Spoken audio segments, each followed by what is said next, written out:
Ya, kita lanjutkan ya, teman-teman. Kalau sesi tadi terkait dengan sekilas contoh ada sebuah pengukuran di dalam psikologi sosial, maka kita akan lanjut pada bagaimana pengukuran-pengukuran itu sangat penting di dalam membuktikan teori. Jadi, kalau kita bisa membuktikan teori, maka kita akan mendapatkan pengalaman sebagai seorang scientific social psychologist ya. Itu yang paling penting. Jadi ini pengalaman sangat berharga untuk teman-teman semuanya. Oke, kita lanjutkan sesi berikutnya. Ya, tadi sudah dicontohkan, sekarang ada beberapa teknik pengukuran. Di antaranya adalah self-report. Artinya hal-hal yang paling umum dilakukan adalah menggunakan laporan diri. Nah, laporan diri itu adalah cara yang paling mudah untuk mengukur berbagai konsep psikologi sosial, yaitu dengan menanyai seseorang secara langsung. Jadi tidak usah ribet-ribet ya, tanyai aja langsung pada orang yang bersangkutan. Nanti akan bisa kita bikinkan atau kita mendapatkan apa yang bukti-bukti apa yang kita inginkan. Jadi itu salah satu cara kita untuk mendapatkan yang namanya fakta atau data bagi partisipan yang ingin kita selidiki atau ingin kita ketahui. Jika kamu ingin mengetahui apakah individu itu percaya pada Tuhan, tanya aja mereka, nggak usah berspekulasi, menduga-duga dan sebagainya.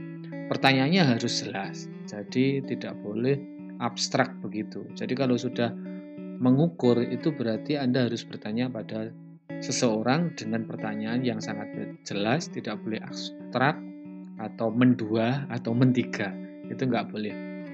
Lalu kenali socially desirable responding. Jadi jawaban dari sebuah pertanyaan melahirkan sebuah respon positif, dan karena nilai sosial ikut andil, orang cenderung tidak menjawab pertanyaan secara jujur.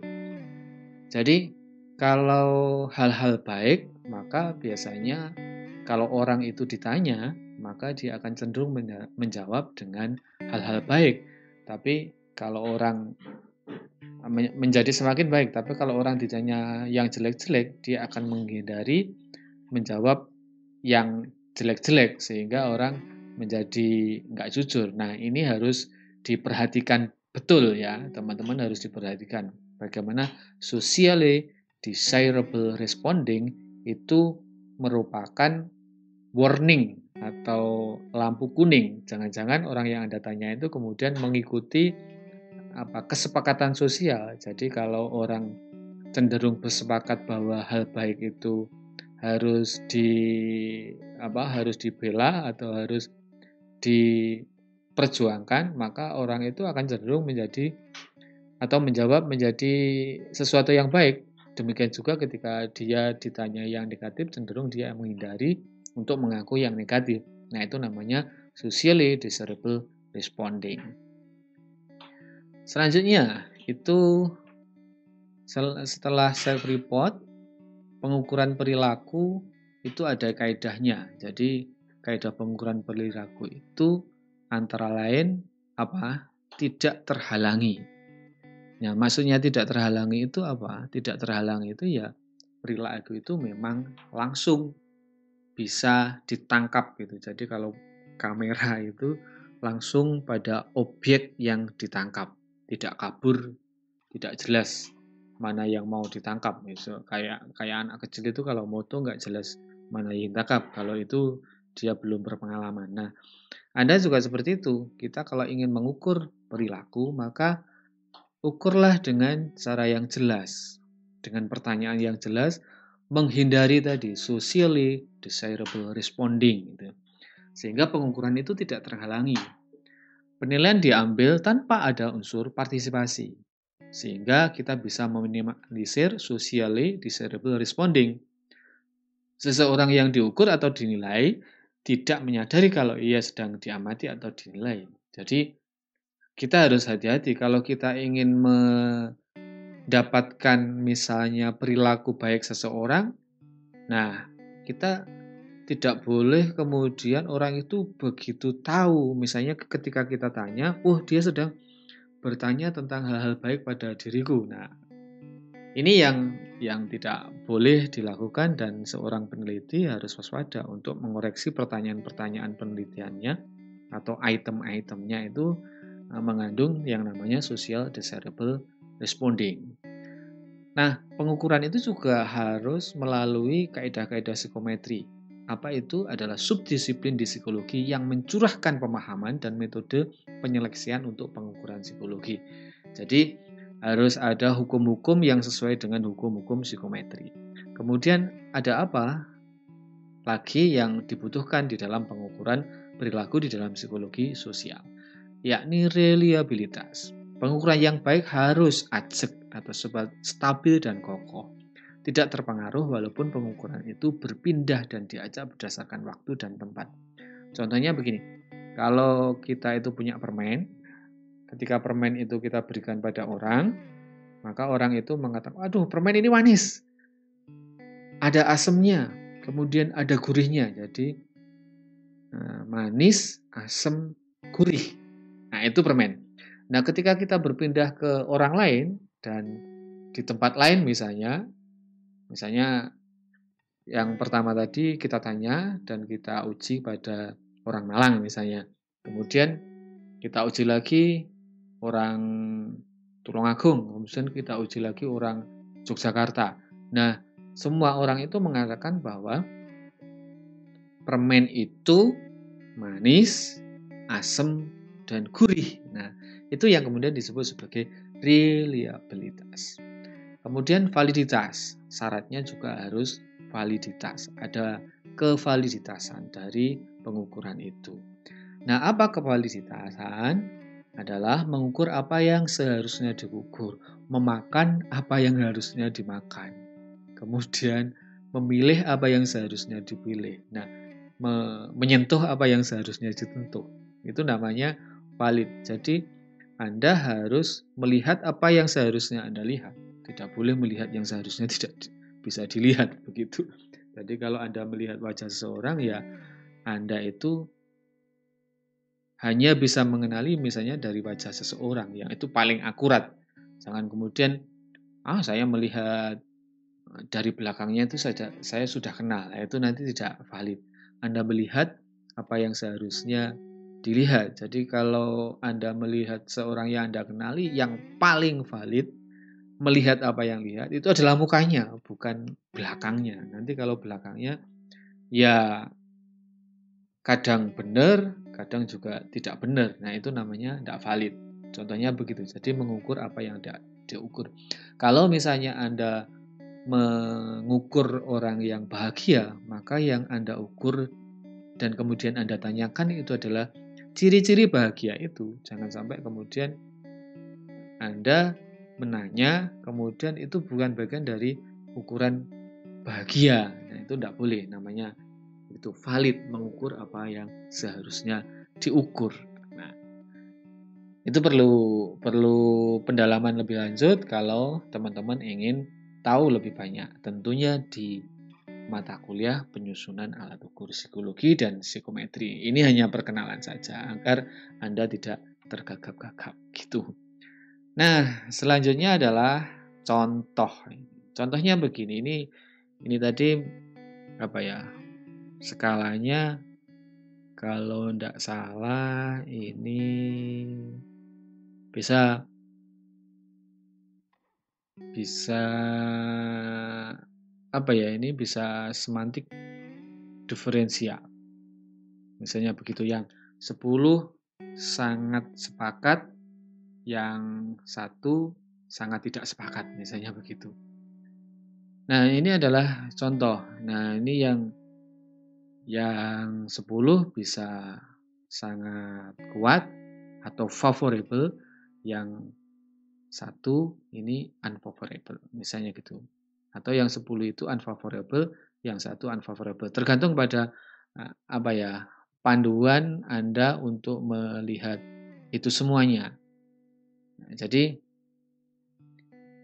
Kita lihat aja, penerapan syariat Islam sebagai hukum negara itu mencerminkan keadilan semua pihak karena mayoritas warga Indonesia adalah Muslim. Nah, ini adalah contoh pengukuran. Yang ini saya coba untuk menghindari social desirable sehingga biasanya orang itu tidak bisa memihak pada salah satu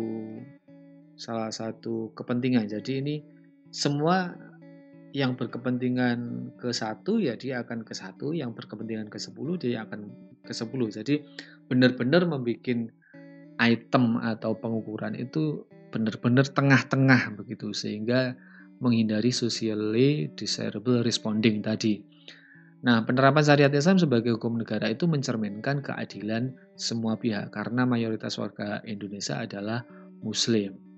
Nah, ini adalah teorinya saya ingin membuktikan bahwa negara Indonesia itu bukan berdasarkan syariah itu yang baik. Tapi kalau yang mengamini berdasarkan syariah itu berarti mengingkari hipotesis saya atau mengingkari teori saya sehingga ketika dia menjawab 10 itu sebenarnya skornya unfavorable. Ketika unfavorable tidak sesuai dengan yang saya kehendaki. Maka kalau 10 itu nilainya jelek atau menjauh dari tujuan yang sebenarnya. Sementara yang satu itu justru lebih baik karena itu menghindari syariat Islam ini. Ketika menghindari syariat Islam untuk menjadi hukum negara itu lebih baik. Maka ketika satu berarti skornya adalah skor ideal. Jadi begitu. Sekali lagi ini adalah bagian dari salah satu contoh bagaimana pengukuran psikologi sosial itu dilakukan. Nah, ini banyak macamnya. Ada semantik diferensial gitu, dari negatif polar ke positif polar. Atau Likert scaling. Jadi biasanya ada 5 isian. Kurang tidak setuju, sangat tidak setuju, kurang setuju, netral, setuju, sangat setuju. Nah, ini biasanya skala Likert. Kalau semantik diferensial biasanya di sini adalah misalnya di sini bahagia yang positif polar ini, di sini sedih misalnya gitu. Misalnya di sini suka, di sini tidak suka. Nah, ini beberapa contoh terkait dengan skala psikologi. Kemudian ada mode skala Thurston. Jadi skala Thurston itu masing-masing indikator memiliki bobot sendiri yang jika diurutkan akan menempati kontinum ini. Jadi misalnya ada berapa? Ada 6 indikator. Jika orang skornya itu hanya di sini maka dia indikatornya masuk indikator 1 itu berarti dia masuk penilaian tertentu di situasi nomor 1 ini. Begitu seterusnya. Ini adalah contoh dari kita untuk menjabarkan terkait dengan apa itu pengukuran psikologi dan beberapa hal yang ada kaitannya dengan contoh-contoh skala psikologi. Nah, Anda mau mengikuti yang mana atau Anda mau memilih yang mana itu tergantung pada Anda sendiri. Nah, itulah terkait dengan bagaimana skala yang boleh digunakan di dalam psikologi sosial. Dan itu biasanya skala itu digunakan tidak hanya di dalam psikologi sosial, mungkin di psikologi kepribadian, di konseling, di psikologi perkembangan misalnya dan lain sebagainya. Itu biasanya menggunakan skala-skala ini. Jadi ini sangat jamak atau sangat banyak digunakan di dalam riset-riset psikologi. Sehingga teman-teman harus bisa gitu. Jadi teman-teman harus bisa karena kalau tidak bisa kita tidak bisa mendekati secara ilmiah untuk ilmu-ilmu psikologi, termasuk di dalamnya adalah psikologi sosial. Kalau Anda tidak bisa mendekati cara kerja saintifik dari psikologi itu ya podo karo apa ya Ya padha karo, orang umum gitu lah. Artinya kita tidak punya tanggung jawab ilmiah yang memiliki kemampuan untuk mempertahankan pemahaman kita berdasarkan bukti-bukti ilmiah. Dan inilah cara-cara kita bagaimana bukti ilmiah itu bisa kita sajikan ke khalayak untuk bisa mendapatkan ide baru dan penemuan baru. Oke, untuk contoh-contoh pengukuran seperti itu dan kita akan lanjut kembali di sesi berikutnya. Oke, sesi tadi adalah sesi contoh beberapa skala psikologi, sementara untuk berikutnya kita tunggu pada penjelasan-penjelasan terkait dengan apa ya? Terkait dengan jenis-jenis penelitian yang biasa digunakan di dalam psikologi sosial dan itu kita nanti akan bisa memilih bagaimana kita menggunakan berbagai macam atau menggunakan satu di antara beberapa macam penelitian. Nah, saya kira itu kita ketemu ke sesi berikutnya.